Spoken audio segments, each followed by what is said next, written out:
Developer Ready at Dawn teased Echo Combat at Oculus Connect last year, but we didn't get a glimpse of its gameplay, until now.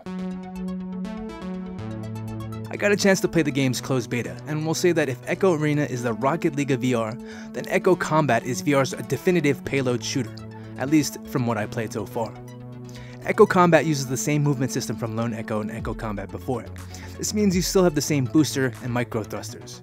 You can also push off walls to go faster. Like the payload modes in Team Fortress 2 and Overwatch, there's an attacking team that must slowly escort a payload from one end of a map to the other, and there's a defending team that's trying to prevent that from happening. The payload is a floating pink flamingo. Don't ask me why that is. The orange attacking team will be able to move the payload faster if they've got more players on it.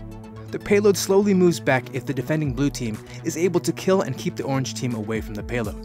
The single map that I played is full of little twists and turns, and there are plenty of corners and walls for players to hide behind. There are also different checkpoints for the attacking team to reach, each with their new corresponding respawn points. They must hit these checkpoints before time runs out though, or else they lose to the defending team. If you've played other payload games, you'll feel right at home here. In terms of abilities, Echo Combat allows you to customize your loadout before matches.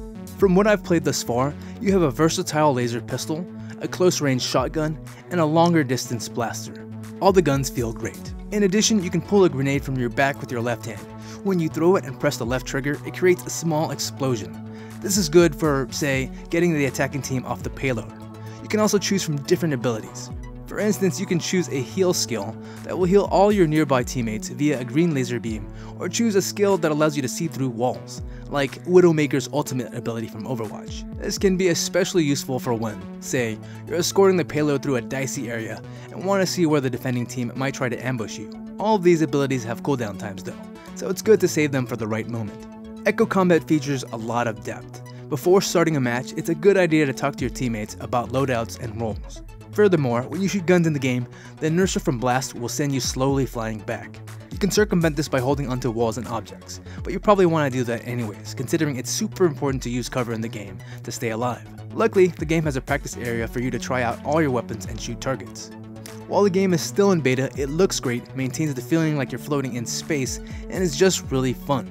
No word yet on whether Echo Combat will encompass other game modes, but it would absolutely make sense for Ready at Dawn to incorporate other modes such as Team Deathmatch and Capture the Flag at least at some point.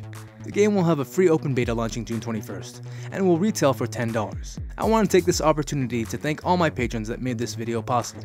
If you like this video, please consider supporting the Patreon. All my content is crowdfunded, and I couldn't produce these videos without your help. Thanks.